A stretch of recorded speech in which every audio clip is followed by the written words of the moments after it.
जमीन पर पड़े गैंडे की तस्वीर के साथ यह दावा किया जा रहा है यह दुनिया का आखिरी सफ़ेद गैंडा था जिसकी अब मृत्यु हो गई है।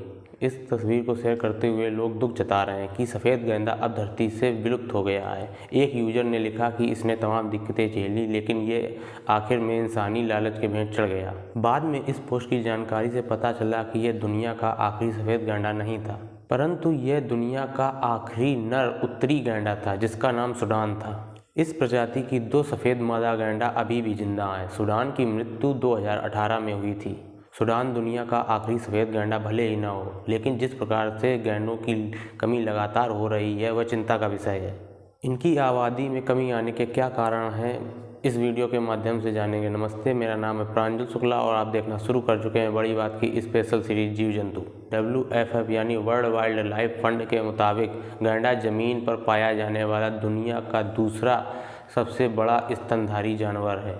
इसकी 2 उप प्रजातियाँ पाई जाती हैं, उत्तरी और दक्षिणी। WFF ने गैंडे को नियर थ्रेटेंड की श्रेणी में डाला है, यानी इसका अस्तित्व खतरे में है। डेली वेल की रिपोर्ट के अनुसार 2015 तक दुनिया में सिर्फ 20,000 दक्षिणी सफ़ेद गैंडे बचे थे और सूडान की मौत के बाद अब सिर्फ 2 उत्तरी सफ़ेद गैंडे बचे हैं। ये दोनों ही मादा हैं जिनके नाम नाजिन और फातू हैं। द न्यूयॉर्क टाइम्स ने जनवरी 2021 में इन दोनों गैंडों पर एक रिपोर्ट छापी थी कि अब उत्तरी सफ़ेद गैंडों को टेस्ट ट्यूब तकनीकी से बचाने की कोशिश की जा रही है। उत्तरी सफ़ेद गैंडे खात्मे की कगार पर पहुंचने की मुख्य वजह इंसानों द्वारा इनका शिकार किया जाना है। इनकी सींगों के लिए इनका शिकार किया जाता है और इनकी सींगें दवाइयाँ बनाने के लिए काम आती हैं। गैंडों की 5 प्रजातियाँ पाई जाती हैं, 2 अफ्रीका तथा 3 दक्षिण एशिया के देशों में पाई जाती हैं। एशियाई गैंडों में सबसे बड़ा तथा अच्छा भारतीय गैंडा ही होता है। सन 1513 ईस्वी में भारतीय गैंडे का एक नमूना पुर्तगाल भेजा गया था। भारतीय गैंडों के बाल नहीं होते हैं, बस कान और पूंछ पर कुछ बाल पाए जाते हैं।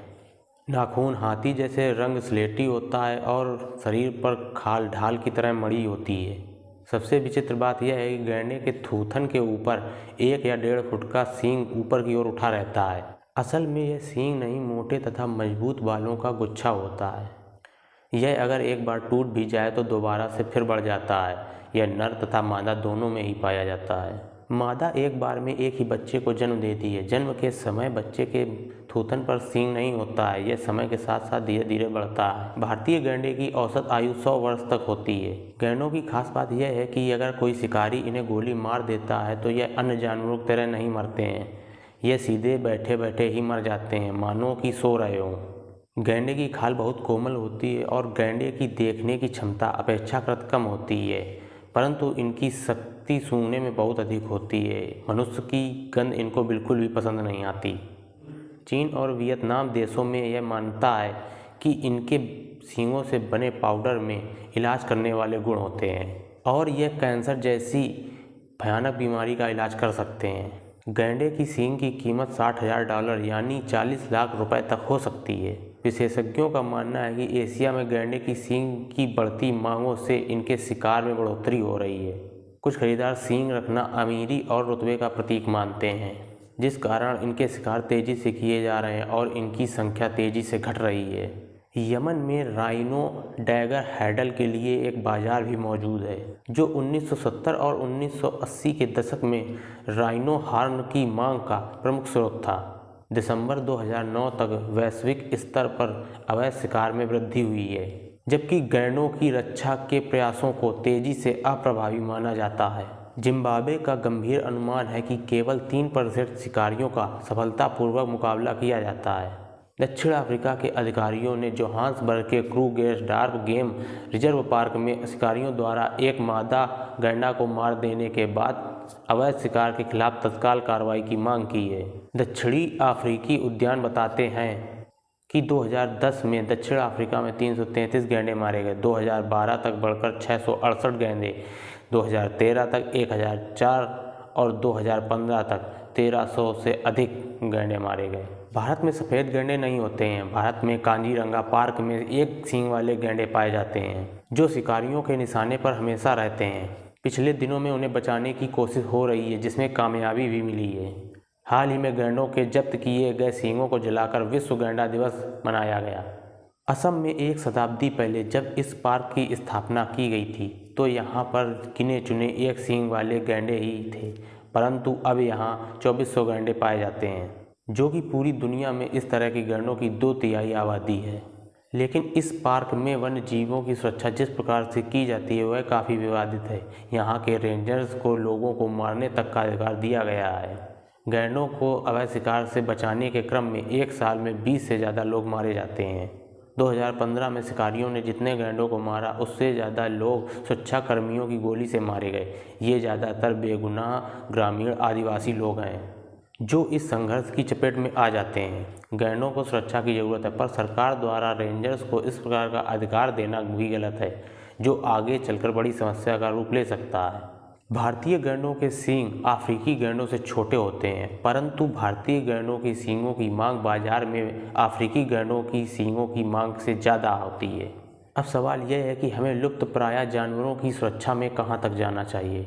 जब एक पत्रकार ने 2 सुरक्षाकर्मियों से पूछा कि जब उनका सामना कभी शिकारियों से जंगल में होता है तो उन्हें क्या करने के लिए कहा गया है, इस सवाल के जवाब में अवधेश नाम के गार्ड ने बताया कि शिकारियों को देखते ही हमें गोली मार देने के आदेश हैं। जब पत्रकार ने उससे आगे पूछा कि उसने कभी गोली मारी है तो उसने कहा हाँ मारी है। जब हम कभी रात में किसी व्यक्ति को जंगल में देखते हैं तो हमें सीधा उसे गोली मारने के आदेश हैं। अवधेश ने बताया कि 4 साल में गार्ड रहते हुए उन्होंने 2 लोगों को गोली मारी, लेकिन कोई मरा नहीं है। अगर ऐसा होता भी तो उन्हें किसी भी तरह की मुश्किल का सामना नहीं करना पड़ेगा, क्योंकि अधिकारियों तथा सरकार द्वारा उन्हें संरक्षण प्राप्त है। कांजीरंगा पार्क में सरकार ने गार्डों को असाधारण शक्ति दी है। अवधेश और जिब्बेश्वर जैसे गार्डों को लेकर आलोचकों का कहना है कि उन्हें गैरकानूनी तरह से हत्या करने की अनुमति दी गई है। पार्क में अब तक कितने लोगों को मारा गया है इसका आंकड़ा निकालना मुश्किल है। वन विभाग के अधिकारियों ने कहा कि हम सब कुछ अपने पास नहीं रखते हैं।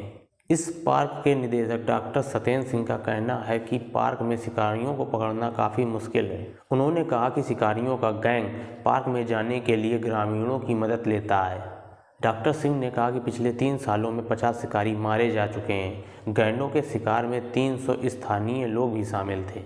कांजीरंगा घनी आबादी वाला क्षेत्र है, इसलिए आसपास के गांव वाले लोग गलती से पार्क की सीमा में प्रवेश कर जाते हैं। यह गलती होना आम बात है, क्योंकि पार्क की सीमा निर्धारित नहीं की गई है। लेकिन जिस प्रकार से पार्क की देखभाल की जाती है वह काफ़ी ज़्यादा विवादित है। 2 घटनाएं जो इस विवाद को और बढ़ावा देते हैं। पहली, जब एक पास के ही गांव के निवासी काचू कलिंग के बेटे गावन बुराह को गार्डों ने गोली मार दी। वह अपने जानवर गलती से चराते हुए पार्क की सीमा में प्रवेश कर गया था। और दूसरी, जब गार्डों ने 7 साल के आकाश ओरांग के दाहिने पैर में गोली मार दी। आकाश को असम के मुख्य अस्पताल में भर्ती कराया गया। 4-5 महीने भर्ती रहने के बाद आकाश अब मुश्किल से चल पाता है। आकाश के इलाज का खर्चा पार्क द्वारा उठाया गया। पार्क के अधिकारियों ने स्वीकार किया कि आकाश के मामले में पार्क के गार्डों की गलती है, परंतु गार्डों के खिलाफ कोई कार्रवाई नहीं हुई, जिससे ग्रामीणों में काफ़ी रोष था। लेकिन फिर भी इतनी घटनाओं के बावजूद भी पार्क की सुरक्षा इसी नीति से की जाती है। पूछे जाने पर अधिकारियों तथा सरकार का कहना है कि अगर सुरक्षा में ढील दी गई तो यहाँ पर शिकारी बहुत सक्रिय हैं। थोड़ी सी ढील देने पर गैंडों का शिकार तेज़ी से होने लगेगा और फिर शायद हम गैंडे को खत्म होने से ना बचा पाएँ। 2018 में शिकारियों ने कई गैंडे मारे थे और यह संख्या बढ़कर 28 हो गई थी। तब स्थानीय नेताओं ने कड़ी कार्रवाई की मांग की थी। 2013 से 2014 तक शिकारियों की मारे जाने की संख्या 5 से 22 हो गई और 2015 में 17 गैंडों के मुकाबले 23 लोग मारे गए। इस संस्था की कैंपेनर सोफी ग्रिग का कहना है कि इस पार्क का संचालन क्रूरता के साथ किया जा रहा है। यह सच है कि कांजीरंगा इस इलाके में पर्यटन का मुख्य आकर्षण है, जिसके केंद्र में गैंडे हैं। हर साल 1,70,000 से ज़्यादा लोग यहाँ पर आते हैं और खूब पैसे खर्च करते हैं। ऐसे में इसे आसानी से समझा जा सकता है कि इस पार्क को शिकारियों से बचाने के लिए इतना राजनीतिक दबाव क्यों है। भारतीय गैंडे भारतीय उपमहाद्वीप का मूल निवासी गैंडा प्रजाति है। इसके एक ही सींग होने के कारण ये दूसरे गैंडों की प्रजातियों से अलग है। कभी भारत में गंगा के इलाकी मैदान में मौजूद थे, लेकिन अब उत्तरी भारत और दक्षिणी नेपाल तक ही सीमित हैं। IUCN रेड लिस्ट में भारतीय गैंडों को सूचीबद्ध किया गया है, क्योंकि इनकी संख्या सीमा गंभीर रूप से सीमित होती जा रही है। WWFI के अनुसार 2020 तक 3600 से अधिक भारतीय गैंडों की संख्या थी, परंतु अब उससे कुछ कम है। काजीरंगा और असम का पोविबोरा पार्क, परंतु मानवीय गतिविधि, बाढ़ जैसी प्राकृतिक आपदा और सबसे अधिक सींगों के लिए गैंडों का शिकार करने से गैंडों की संख्या बहुत तेज़ी से पूरे विश्व में कम हो रही है। इसलिए सरकारों को गैंडों की सुरक्षा के लिए ठोस तथा उचित कदम उठाने की ज़रूरत है। फिलहाल वीडियो में इतना ही। वीडियो कैसा लगा कमेंट्स बॉक्स में बताएं। अगर वीडियो अच्छा लगा हो चैनल को सब्सक्राइब करें।